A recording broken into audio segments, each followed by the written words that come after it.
जय श्री कृष्णा, राधे राधे। ईसर गणगौर की संपूर्ण कहानी इस तरह से है। एक बार माता पार्वती और शिव जी धरती का भ्रमण करने के लिए निकलते हैं। शिव जी माता से पूछते हैं कि तुम 12 महीने वाले रास्ते से चलोगी या 6 महीने। तो माता ने कहा मैं 12 महीने वाले रास्ते से चलूँगी। फिर शिव जी उनसे कहते हैं कि संसार के लोगों का दुख देखकर तुम किसी भी तरह की कोई जिद और हट मत करना। माता बात को मान लेती हैं। फिर वे अपने भ्रमण को शुरू करते हैं। थोड़ी ही दूर चलते हैं कि उनको रास्ते में एक घोड़ी कष्टा रही दिखती है। तब माता पूछती हैं ये घोड़ी क्यों दुखी है। तो शिव जी बोलते हैं कि ये तो माँ बनने वाली है, इसको बच्चा होने वाला है, इसलिए इसको कष्ट हो रहा है। तो माता बोलती हैं कि बच्चा होने में इतना कष्ट होता है तो स्वामी आप तो मेरी गांठ बांध दीजिए। तो शिव जी कहते हैं कि मेरी बंधी हुई गांठ एक बार बंध जाए तो फिर कभी नहीं खुलती है। फिर वे लोग आगे बढ़ते हैं तो देखते हैं कि नगर, एक राजा के नगर में बिल्कुल उदासी छाई हुई है। सब लोग एकदम शांत और उदास बैठे हैं। तो पूछते हैं यहाँ इतनी उदासी क्यों है। तब नगर के लोग कहते हैं कि हमारी रानी कष्टा रही है, वो उनको बच्चा होने वाला है। तब फिर माता पार्वती कहती हैं कि अच्छा बच्चा होने में इतना कष्ट होता है तो हे स्वामी आप मेरी गांठ लगा दीजिए। तब शिव जी उस वक्त भी उनकी बात को नहीं मानते हैं। वे लोग फिर आगे बढ़ते हैं तो देखते हैं गाय को पीड़ा हो रही है, गाय कष्टा रही है। फिर माता पूछती हैं कि ये गाय क्यों दुखी है। तब शिव जी बताते हैं कि इसको भी बच्चा होने वाला है इसलिए। तब वो कहती है कि हे स्वामी बच्चा होने में इतना कष्ट होता है तो आप तो मेरी गांठ बांध दीजिए, और शिव जी से जिद करती हैं। इस बार शिव जी उनकी बात को मान लेते हैं और शिव जी गांठ लगा देते हैं। इस प्रकार वो चलते चलते आगे बढ़ते हैं। तब माता पार्वती जी के पीहर पहुंचते हैं। वहाँ सब उनकी खूब आवभगत करते हैं, खूब पकवान बनाए जाते हैं। पर शिव जी जो भी खाना बनता है वो सारा बना हुआ खाना अकेले ही खा जाते हैं। इधर माता पार्वती जी के भोजन के लिए कुछ भी नहीं बचता। माता ने रसोई में देखा कि केवल वहाँ तो बथुआ है और पानी है, तो माता वह बथुआ खा लेती हैं और पानी पी लेती हैं। दोपहर के समय दोनों विश्राम करते हैं। तब शिव जी पूछते हैं माता से कि आज आपने क्या खाया। माता कहती है जो स्वामी आपने खाया है वही मैंने खाया। थोड़ी देर बाद माता पार्वती जी सो जाती हैं, उनको नींद आ जाती है।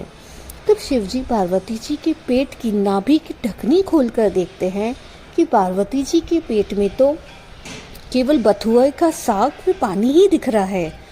फिर जब थोड़ी देर बाद माता जगती हैं तब शिव जी कहते हैं कि आपने हमसे तो झूठ बोला, आपने तो केवल बथुआ खाया और पानी पिया। तब माता कहती हैं शिव जी से कि आज तो आपने मेरे पेट की ढकनी उखाड़ के देख ली है, आइंदा आप कभी कोई भी व्यक्ति किसी भी औरत के पेट की नाभि को खोल के ना देख पाए। ऐसा इसलिए क्योंकि हम अपने पीहर की बात पीहर में और ससुराल की बात ससुराल में रखते हैं। हम पीहर की और ससुराल की इज्जत रखते हैं।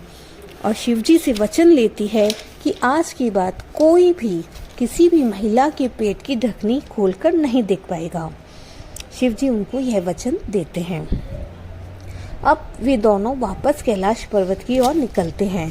लौटते हुए रास्ते में उन्हें वही गाय दिखती हैं जो कि पहले कष्टा रही थी, लेकिन अब उन्हें वह गाय की बछड़ा पैदा हो गया है।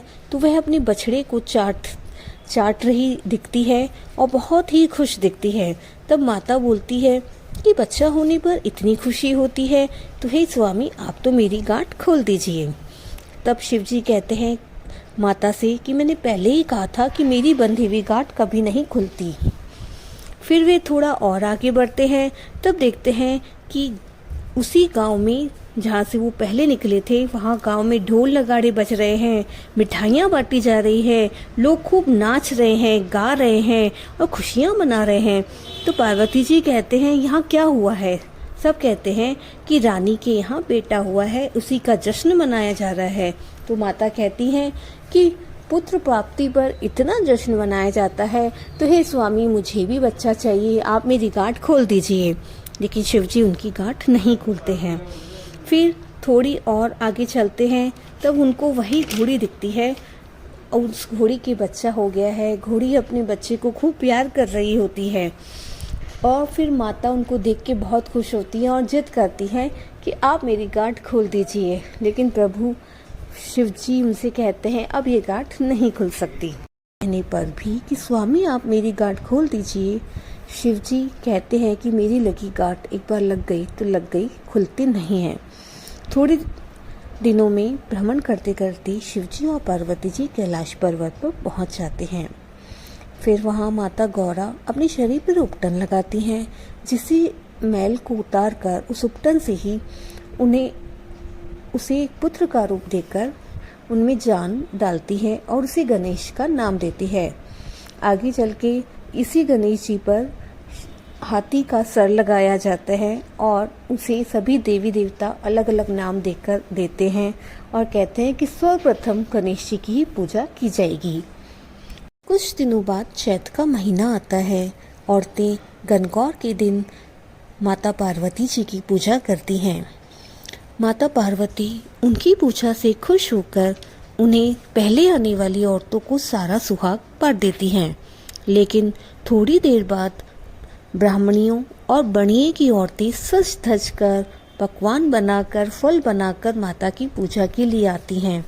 माता उनकी पूजा से भी बहुत खुश हो जाती हैं, किंतु जब सुहाग देने की बारी आती है तब शिवजी उनसे कहते हैं कि आपने तो सारा सुहाग पहले आने वाली औरतों को ही दे दिया। तब माता पार्वती जी ने चुटकी उंगली से मेहंदी, मांग से सिंदूर, आंखों से काजल निकालकर उन सभी औरतों पर छिड़क देती हैं। इस तरह उन सभी औरतों का भी सुहाग अमर हो जाता है, उन सबको सुहाग का आशीर्वाद देती हैं। हे माँ, जिस प्रकार आपने उन सब औरतों को उनकी पूजा से खुश होकर सुहाग का आशीर्वाद दिया, इस कहानी को सुनने वाली सभी औरतों को भी और हुंकारे भरने वाली औरतों को भी सुहाग का आशीर्वाद देना। जय गौरा माता, जय ईश्वर जी, शुभ गणगौर।